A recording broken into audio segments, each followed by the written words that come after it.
안녕하십니까, 이진우입니다.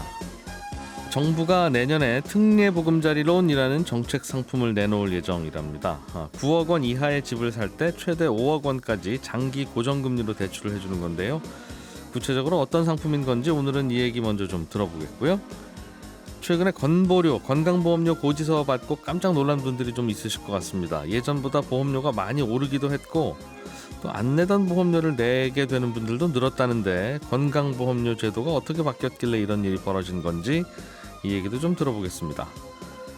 요즘 증권가에서는 다올 인베스트먼트라는 벤처캐피탈 회사가 매각되는 게 큰 관심입니다.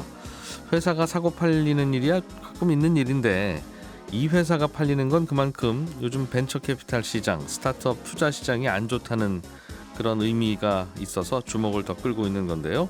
이 얘기도 들어보겠습니다. 12월 7일 수요일 손에 잡히는 경제, 광고 잠깐 듣고 시작합니다.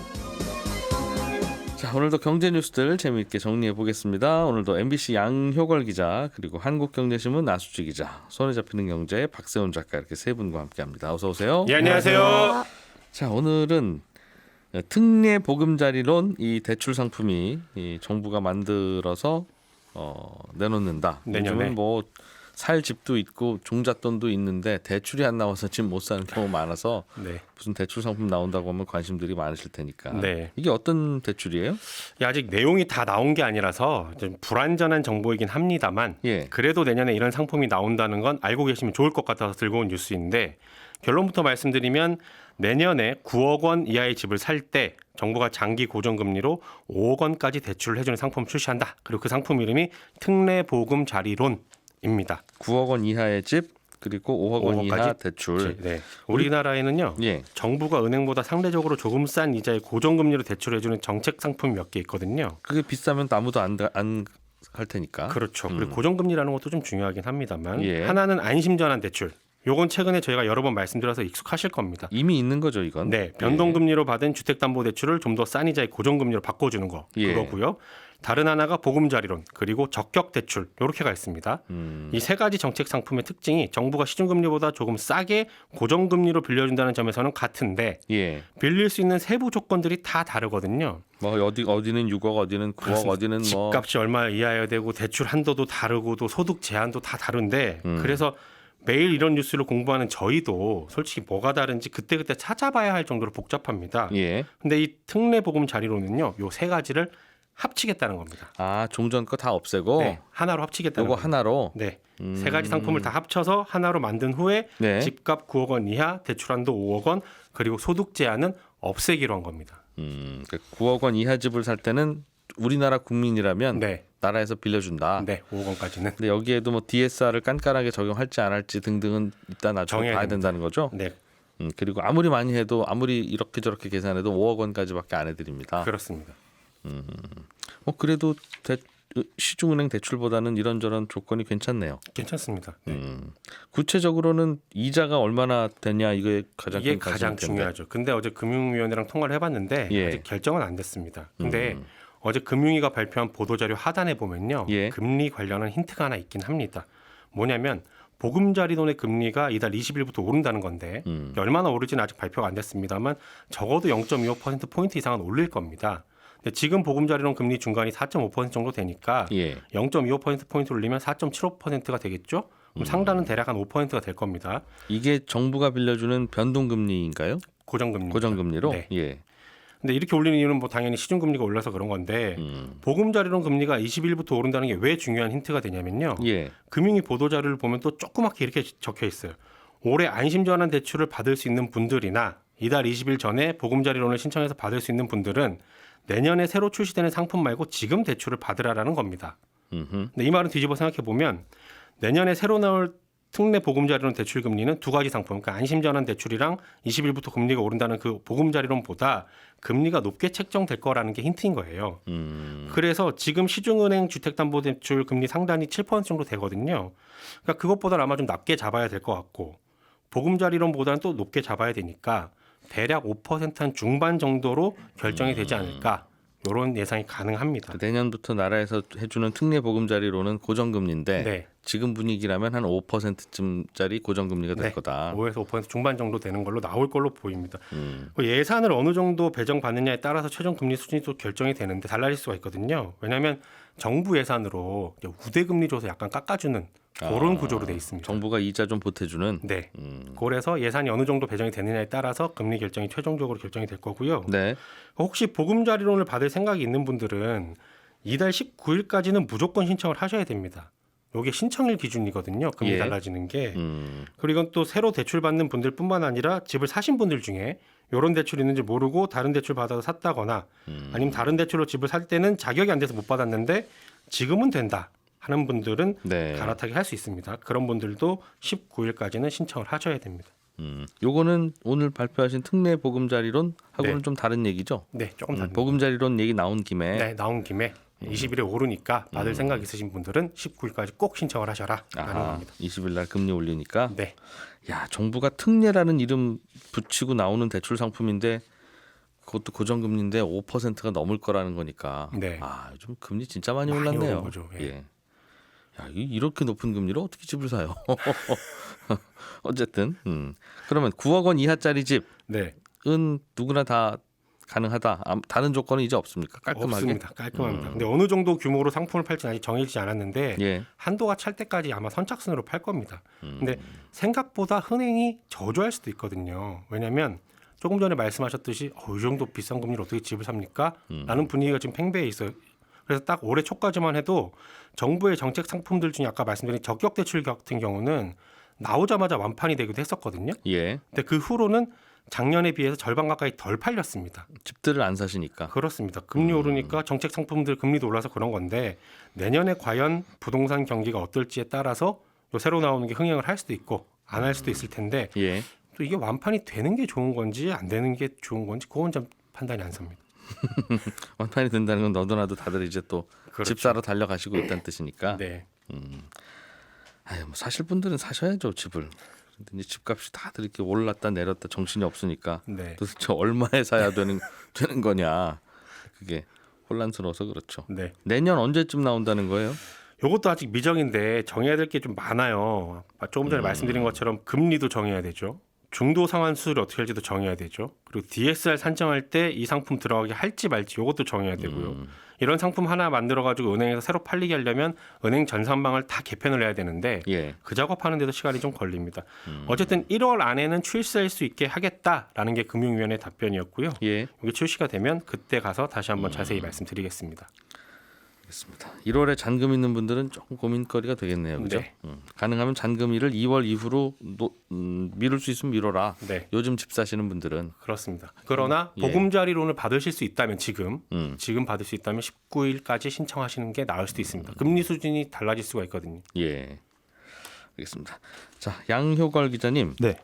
최근에 건강보험료 고지서를 받으면 네. 깜짝 놀란다?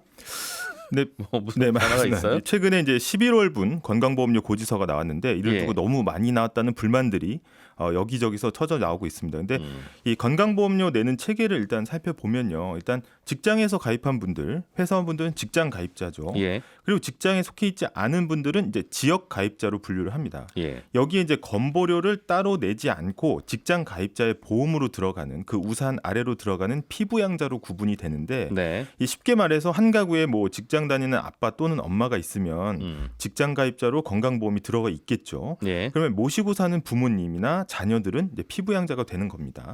근데 이런 형태가 아니라고 하면 지역 가입자로 건강보험에 가입해야 되는 건데 건강보험공단에 따르면 올해 지역가입자 825만 세대 가운데 282만 세대의 11월분 보험료가 전달보다 올랐습니다. 그래서 여기에다 이제 직장 가입자분들 중에서 약 45만 명이 보험료를 또 추가로 내게 되는 그런 변화가 좀 있습니다.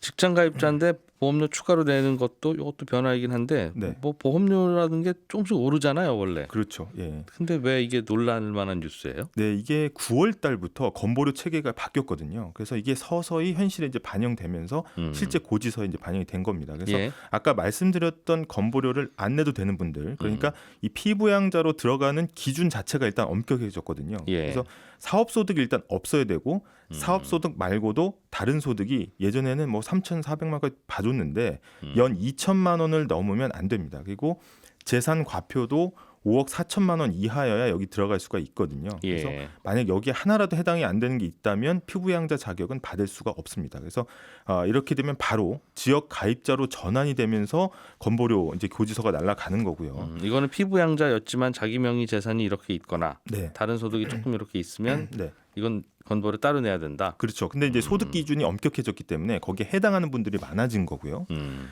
근데 직장 가입자도 사실은 소득을 기준으로 산정이 되는데 만약에 예. 월급 말고 다른 수입이 있다. 뭐 임대료라든지 금융소득이라든지 부수입이 있으면 추가 보험료를 내게 되는데 이게 원래 기준이 3,400만 원까지 봐줬습니다. 근데 예. 이것도 2천만 원으로 줄어들어서 사실은 보험료를 내도록 바뀌었거든요. 그래서 건강보험료에 대한 자격 기준이 까다로워지다 보니까 피부양자 자격을 얻기가 더 어려워졌다. 그리고 예. 최근에 건강보험공단이 이 재산이나 소득이 꽤 되는데도 직장 다니는 자녀라든지 아니면 가족보험에 이제 피부양자로 등록하는 이제 소위 무임승차자를 집중 단속하기 시작하면서 이 피부양자가 줄어든 탓도 있습니다. 그래서 아까 말씀드렸듯이 이제 피부양자 기준 엄격해진 거 그리고 사실은 은퇴 이후에 공무원 연금이나 군인연금, 이 연금 수입으로 생활하시던 분들 가운데 기존 기준에는 미치지 못해서 피부양자 하시던 분들이 2천만 원으로 엄격해지다 보니까 이 기준에서 탈락해서 건보료를 내야 되는 분들 이분이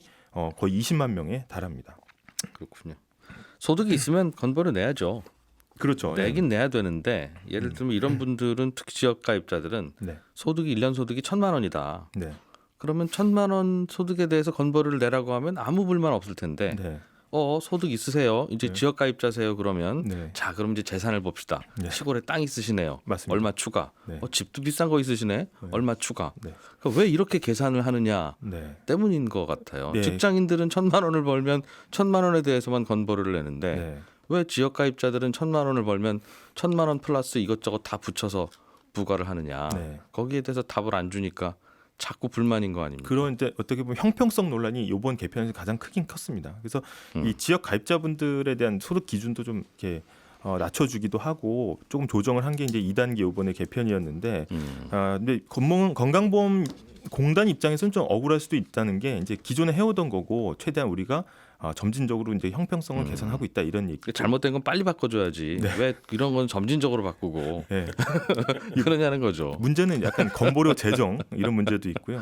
그다음에 사실은 이제 보험공단에서는 좀 억울한 게 아니 그 사실은 전체적으로 봐야 된다. 그래서 일률적으로 좀 얘기하기 어려운데 지역 가입자분들 중에서 약 24%는 굉장히 좀 그 소득이 줄면서 재산과 소득이 줄면서 보험료가 줄었다 이렇게 또 항변을 하기도 하거든요. 그래서 소득 수준이 낮거나 재산이 적은 지역 가입자들은 오히려 좀 감면 혜택도 있다. 이번에 개편을 통해서 예. 이렇게 좀 항변을 하고 있습니다. 근데 이왕 또 나온 건보료 같은 경우에는 사실은 이제 소득과 재산이 엄청나게 꼼꼼하게 파악을 하거든요. 예. 나라에서 거의 예. 모든 소득을 파악합니다. 그래서 뭐 소득의 어떤 종합 예술이다 뭐 이렇게 얘기를 하기도 하는데 빠져나가기 쉽지 않지만 금융 상품들을 좀 다양하게 이용하면은 예. 최대한 좀 줄일 수 있다 이렇게 조언을 하긴 합니다. 그래서 금융상품 뭐 가입하느냐에 따라서 건보료가 달라져요? 네 어떻게 보면은 뭐 그런 게 ISA 있습니까?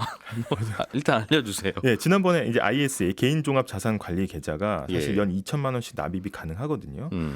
그리고 이제 연 1,800만 원까지 한도로 넣을 수 있는 IRP 개인형 퇴직연금도 예. 사실은 이게 아주 막대한 수익을 얻지 않는 한 여기서 얻은 수익은 건보료 금융소득에 산정이 되지 않습니다. 비과세가 되기 때문에 그러니까 여기서 굴리는 돈을 받아서 생활비를 쓰면 이건 건보료 대상이 아니고 그렇죠. 그냥 은행 통장에 넣었다가 이걸 생활비를 뽑았으면 그건 건보료 대상입니까? 이게 비과세 혜택을 넘어가는 IS에서 비과세 혜택을 넘어가는 분리과세는 당연히 이제 건보료 소득에 포함이 되지만 이게 어떻게 보면 정책적으로 혜택을 준 거고 거기에 비과세 혜택 그 소득까지는 건보료에 포함이 안 되는 어떤 혜택이 부가적으로 있기 때문에 예. 이런 걸 좀 활용하라고 이제 비과세 많이. 통장을 찾아서 넣으면 네. 그거는 이른바 스텔스 소득이 된다. 그렇죠. 나라에서 알기는 아는데 못 본 척하는. 네. 물론 이제 ISA에서 한꺼번에 돈을 찾거나 아니면은 거기서 지나치게 또 소득이 많이 나면 예. 이제 건보료에 당연히 산정이 되지만 지금 장이 또 그런 상황은 아니어서요. 네. 알겠습니다. 앞으로 건보료 이게 계속 문제일 거예요. 저는 이제 건보료 왜 이렇게 이상하게 부과합니까? 이런 말씀을 드렸는데 네. 건보료 쓸 일이 많으니까 이게 재정이 만만치 않게 나갈 거예요. 이제는 뭐 네. 건강한 분들 별로 없고 다들 고령화되고 나면 네. 병원들 자주 다니실 테니까. 네, 맞습니다. 그래서 건강보험 재정 적자가 계속해서 불어나는 이제 추세고, 예. 일단 가장 중요한 게 이제 과잉 진료나 이런 것들도 있습니다. 뭐 통계자료 보면은 연 365회 이상 외래 진료 받은 분들도 2,000명이 넘는다. 이런 통계도 있거든요. 그래서 예. 의료 쇼핑이나 과잉 진료 이런 것도 해결해야 되는 부분이고, 게다가 이제 지금 이제 부족한 건강보험 재정을 나라 돈으로 지금 메꾸고 있는데, 예. 14%에서 20% 정도. 근데 이게 올해 말로 끝납니다. 이 규정이. 그래서 이걸 다시 연장하지 않으면 또 내년에 한 17% 정도 또 오를 수 있거든요. 근데 국회에서 지금 이 논의가 좀 지지부진하기 때문에 예. 조속히 좀 해결을 해야 되는 부분입니다. 나라에서 지원도 이제 안 하는. 그러니까 건보료 납입하는 분들이 알아서 좀 더 내시라 이런 쪽으로 바뀐다는 거죠. 맞습니다. 알겠습니다. 아무튼 그런저런 일이 있어서 요즘 건보료들이 많이 오르고 있다. 네. 예전에는 절세라고 해서 세금을 어떻게 하면 좀 줄여볼까 이런 고민들을 많이 하고 담당하시는 분들도 많았는데 네. 요즘은 진짜 건보료 고민들을 꽤 하시더군요. 네. 건보료도 이게 뭐 비과세 혜택 찔끔 받고 예. 건보료 확 내면 음. 사실은 그거는 손해 본 거나 마찬가지이기 때문에 예. 네. 준조세라고 봐야 될 것 같습니다. 그렇다는 거죠. 네. 그래서 요즘에는 뭐 월세 30만 원, 관리비는 50만 원, 뭐 이런 주차비 10만 원. 이런 뭐 뭐 이렇게. 이게 있냐? 그거 따져 보면 그게 월세가 그 정도 받아야 될 집인데 네. 월세를 40만 원 이상 받고 뭐 그러면 집주인이 사업 소득이 얼마 생기고 뭐 이래서 네. 건보료를 내야 되는데 네. 돈 버는 것만큼 걷는 게 아니라 제가 말씀드린 대로 연소득이 1,000만 원 되면 거기에 시골 땅부터 시작해서 자동차 이거 다 합쳐서 건보료 내라고 하니까 네. 그런 편법이 나오는 거죠. 그러니까 그렇습니다. 아무튼 이런 건 좀 빨리 고민을 좀 해야 될 것 같기는 한데 점진적으로 개선이 되고 있다. 네. 예. 나수지 기자님, 네. 요즘 증권가에서 한 벤처캐피탈 회사가 어려워서 매각되나 봐요. 네, 맞습니다. 뭐 예. 한 회사 팔리고 그걸 다른 회사가 사가는 건 뭐 일상적인 일이어서 그렇게 주목할 만한 뉴스는 아닌데 예. 이번에 팔리는 회사가 다올 인베스트먼트라는 벤처캐피탈인데 이 회사가 벤처캐피탈 시장에서 나름대로 의미가 있는 회사입니다. 이게 만들어진 지 40년이 넘고 또 벤처캐피탈 업계에서는 완전히 초창기에 세워진 회사거든요. 그리고 자산 순위로 봐도 전체 벤처캐피탈 중에 4위. 굉장히 덩치가 큰 회사고, 그래서 캐피탈 업계에서는 심사역 사관학교다. 그러니까 많은 심사역들이 이 회사를 거쳐서 지금 업계에서 일하고 있다라는 이야기가 나올 정도로 좀 의미가 있는 회사입니다. 근데 이 회사가 시장에 나온다는 건 그만큼 좀 벤처캐피탈 시장이 요새 많이 어렵구나라고 알 수 있는 상징적인 일이어서 좀 주목받고 있는데요. 예. 매물로 나온 건 크게 두 가지 이유로 볼 수 있을 것 같습니다. 첫 번째는 방금 말씀드린 것처럼 업계가 그만큼 어렵다. 그러니까 벤처캐피털들은 비상장 기업에 투자한 다음에 회사가 상장하면 뭐 주식을 팔던지 아니면 다른 사람한테 주식을 팔던지 하는 식으로 수익을 내는데요. 예. 근데 요새 주식시장도 나쁘지만 이 주식시장에 상장하지 않은 비상장 주식들의 가치는 훨씬 더 많이 떨어졌습니다. 예. 우리가 잘 아는 기업 중에 뭐 마켓컬리 운영하는 컬리 아니면 토스 운영하는 비바 리퍼블리카 이런 곳들의 장외 주식 가치가 예. 이 지난해 정점과 비교해서는 한 70% 이상 떨어졌거든요. 예. 그러니까 벤처캐피털들이 이미 투자했던 주식들의 가치도 아마 굉장히 많이 떨어진 상태다 이렇게 추정을 할 수가 있고요. 장외 기업 스타트업 투자하다가 손해 많이 봤다 이거죠? 네, 그렇습니다. 근데 이미 투자했던 주식 이거 손실이 났는데 손실이 난 것도 파는 것도 쉽지가 않습니다. 그러니까 이거 팔려면 다른 사람이 사주건지 아니면 투자한 회사가 상장을 해서 주식시장에서 내다 팔던지 뭐 이렇게 해야 되는데 지금 비상장 주식에 투자하려는 사람도 좀 적고 예. 주식시장에 상장하는 건 또 더 어렵거든요. 그래서 올 들어서만 주식시장에 상장하려다가 시장에서 원하는 몸값을 안 쳐줘서 상장에 실패한 곳만 13곳입니다. 예. 지난해는 2곳이었는데 올해 확 늘어난 거죠. 게다가 지금 뭐 새로운 투자 씨앗을 그래도 조금 뿌려놔야 나중에 수확을 할 텐데 이 씨앗을 뿌리려고 해도 시장에 돈이 안 돕니다. 결국 다른 곳에서 돈 받아와야 벤처캐피털도 투자를 할 수 있는 건데 이 투자도 어렵고 이렇게 저렇게 벤처캐피털 시장이 어려운 상황에서 좀 대형 회사가 매물로 나오면서 시장의 주목을 받고 있는 겁니다. 다들 벤처캐피탈들 어려울 것 같기는 해요. 네. 당연히. 그런데 이 회사는 아예 이 회사를 팔아야 될 만큼 어렵다는 거라서 네. 혹시 뭐 다른 사연도 좀 있나 싶어서요. 특히 이 모 회사가 증권사입니다. 네. 다올 투자증권이라는 증권사인데 이 증권사의 돈이 굉장히 부족해진 상황이어서 나름대로 그룹의 알짜 수익원이었던 벤처캐피털을 팔아야 되는 상황이 온 겁니다. 모 회사가 가난해져서. 네. 특히 다올 투자증권이라는 곳이 증권사 중에서도 덩치에 비해서 부동산 관련 투자를 굉장히 많이 한 축에 속하거든요. 예. 그러면서 회사가 부실할 위기에 빠지니까 직원들 대상으로 희망퇴직도 받고 있고 또 자회사들도 이 다올 인베스트먼트 포함해서 해외 자회사들도 파는 네. 이런 상황입니다. 그래서 제가 지난주에 금융회사들이 왜 퇴직연금 시장에서 금리를 더 얹어주면서라도 돈이 빠져나가는 걸 막으려고 하고 있다. 예. 이 이야기 전해드린 적이 있었는데 이때 가장 높은 연 8.5% 금리 제시한 것도 다올 투자증권이었습니다. 그러니까 뒤집어서 말하면 그만큼 돈이 급하다는 얘기고 돈이 급하기 때문에 그룹의 핵심 수익원이었던 벤처캐피탈까지 팔아서 돈을 예. 마련해야 되는 상황이었다. 이 벤처캐피탈 자체가 문제인 게 아니라 네, 모 회사가 가난해져서 네 그렇습니다. 요즘 증권사들은 증권 매매 뭐 이런 거 중개만 해주는 줄 알았더니 말씀하신 대로 부동산 뭐 PF 대출 이런 거 많이 해줬다가 크게 물려서 지금 고민이 많은 모양이에요. 네, 돈도 빌려준 것도 있고 아니면 돈을 빌려준 거에 대해서 지급 보증을 서준 것도 있는데 예. 이런 것들이 부실해지면서 증권사 안에서 우리 현금 모자라서 어떡하지? 큰일이다라는 상황입니다. 증권사 어려운 거야. 뭐 우리 입장에서는 뭐 살짝 남의 일이니까 그렇긴 한데 혹시 그 증권사에 내가 가입한 금융상품 중에서 네. 그 증권사 망하면 나도 힘들어지는 게 어떤 건지 그건 좀 따로 좀 뽑아서 알려드려야 될 것 같아요. 그거 좀 해주세요. 내일이나 네. 뭐 다음 주나. 알겠습니다. 예. 예, 저는 11시 여성시대 다 들으시고 11시 5분에 손에 잡히는 경제 플러스에서 인사드리겠습니다. 이진우였습니다. 고맙습니다.